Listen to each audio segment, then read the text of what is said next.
जो आईसीयू में हैं, कुछ क्रिटिकल हैं, उनकी पूरी देखरेख हो रही है और जो बेस्ट पॉसिबल मेडिकल हेल्प उनको मिल सकती है वो लोग यहाँ मुहैया करा रहे हैं। और रोड पर क्योंकि वो हादसा, क्योंकि इसमें ऑयल टैंकर इन्वॉल्व था, इतनी आग लगी और बड़ा एक भीषण हादसा हुआ, मुझे लगता है कि इससे हम सब बहुत दुखी हैं। लेकिन मैं चाहूँगा कि इस पर हम लोग जांच अवश्य करें, किन कारणों से इतना बड़ा हादसा हुआ।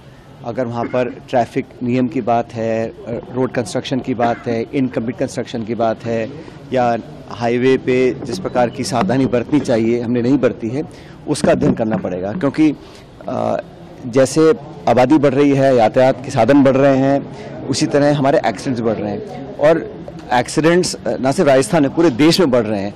लेकिन सरकारों को इस पर बहुत गंभीरता से ध्यान देना पड़ेगा कि हम सेफ्टी नॉर्म्स को हम फॉलो कर रहे हैं कि नहीं कर रहे हैं। अभी कुछ अखबार में मैंने पढ़ रहा था कि कुछ कमियां हैं, शायद उसमें पुलिस डिपार्टमेंट है या परिवहन डिपार्टमेंट है, कहीं पे हम लोग सड़कें खोल देते हैं इनकम्प्लीट काम पर, कहीं फ्लाईओवर पूरे बनते नहीं हैं। और वो जो जंक्शन है वहाँ हमेशा ही बहुत महीनों से जाम लगता था, कई बार मैं भी जाम में फंसा हूँ। लेकिन इस प्रकार का हादसा होगा कल्पना नहीं करी थी। इसलिए आने वाले समय में अगर हमें ऐसी घटनाओं से बचना है तो बहुत सावधानी बरतनी पड़ेगी, न सिर्फ सरकार को लेकिन जो लोग भी हैं, हम लोग भी जो सड़कों पर चलते हैं थोड़ी सावधानी से काम करें। क्योंकि जिस प्रकार आग लगी है, लोगों की मौत, मैं देखकर बड़ा मन खराब हुआ। क्योंकि 70% 80% बर्न्स लोगों को हैं जो अभी आईसीयू भर्ती हैं और बहुत लोगों की मौत हुई है। मैं बड़ा दुख हम सब लोगों को, उम्मीद करता हूं कि ऐसी घटना कभी ना हो। मृतकों के लिए सरकार से कोई विशेष मांग? नहीं, सरकार ने, जहां मेरी जानकारी, सरकार ने कुछ आर्थिक मदद लोगों को दी है। और भी अगर जरूरत पड़े तो सरकार को करना चाहिए, ना सिर्फ राज्य सरकार को लेकिन केंद्र सरकार को भी। क्योंकि ये अधिकांश जो लोग थे वो बहुत साधन संपन्न नहीं थे और वर्किंग क्लास के लोग थे।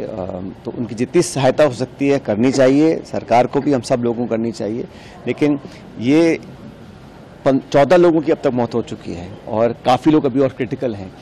कितने और बच पाएंगे ये डॉक्टर साहब नहीं बता पा रहे हैं। लेकिन किसको मानते हैं? देखो, इसमें जांच करनी चाहिए कि इसमें कौन जिम्मेदार है।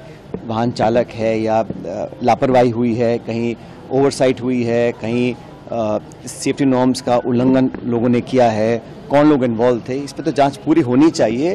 लेकिन जांच के बाद उस जांच से सबक लेना पड़ेगा। हम हर बार घटना होती है, जांच कराते हैं, फिर ठंडे बस्ते में डाल देते हैं। उसको लागू करने के लिए, सेफ्टी नॉर्म्स को लागू करने के लिए, अच्छी प्रैक्टिस लागू करने के लिए मापदंड बनाने पड़ेंगे और कोई ना कोई जिम्मेदारी लेगा हर स्तर पर, सरकार के स्तर पर, जिला स्तर पर, विभाग के स्तर पर, डिपार्टमेंट के स्तर पर और समाज के स्तर पर भी।